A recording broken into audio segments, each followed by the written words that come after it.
Bismillahir Rahmanir Rahim. Assalamu alaikum wa rahmatullahi wa barakatuh.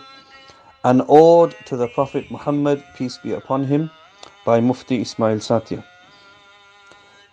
Year 570 CE you were born in the holy city of Mecca, wherein lies the beauty built by Ibrahim and Ismail alayhim salam, the exalted Kaaba. It had been 600 years since the Prophet Isa alayhi salam. This period is also known in the Quran as Fatira. You came at a time when the world was in darkness, people were lost, misguided and swimming in ignorance. How auspicious that moment was for us all when the beloved Amina radiallahu anha conceived and gave birth to such a blessed soul. The world was illuminated brightly, and the 1,000-year-old fire was extinguished suddenly. The extravagant castles of Sham could be seen. Oh, what a time this must have been! The shadow of your father, the Honorable Abdullah radiallahu anh, had already left this world.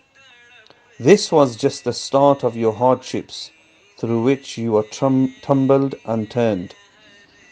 It was at the tender age of 6 your mother's gentle touch was no longer felt. Heart-wrenching, heart-breaking, heart left to melt. Then came along the gallant Abdul Muttalib, who took you into his care. O Muhammad sallallahu alaihi wasallam, such an upbringing of pain and grief is seldom and very rare.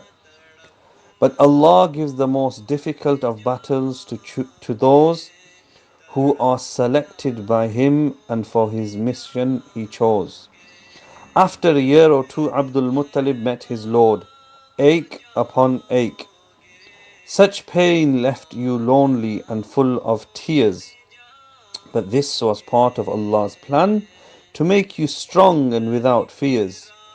Now you stayed with your uncle, an orphan aged 8. Abu Talib was his name, he loved you and the affection he showed was great.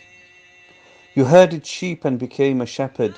You became known for truthfulness and honesty, a man of his word. You later grew into a fine man and started to trade, which attracted the attention of Khadija radiallahu anha, whose husband you were later made. You lived happily and had 6 children, 4 blessed daughters, 2 beloved sons who died as infants. Zainab, Ruqayya, Kulthum, Fatima, little Qasim, and how can we forget Abdullah radiallahu anhum. As time went by and evil began to spread, a lot of thoughts started going through your head. You looked at people as they worshipped idols carved from their own hands, and over trivial issues how a clan would fight with other clans. The people of Arabia mercilessly buried their daughters alive, and they did not ever fulfill the rights of their children and wives. People deprived the poor and didn't give the weak their rights. Men merrily drank wine and gambled throughout the night. Shedding blood and killing was prevalent. The sanctity of human life had become totally irrelevant.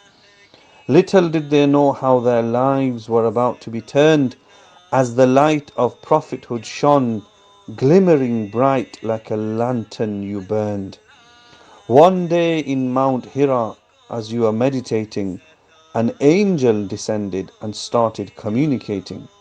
Read, O Muhammad, read, were the first words said. You were scared and frightened and quickly rushed ahead.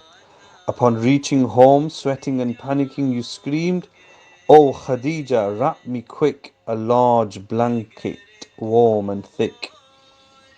Alarmed, petrified and terrified as any wife would be, she obeyed instantly as she was the first believer to be.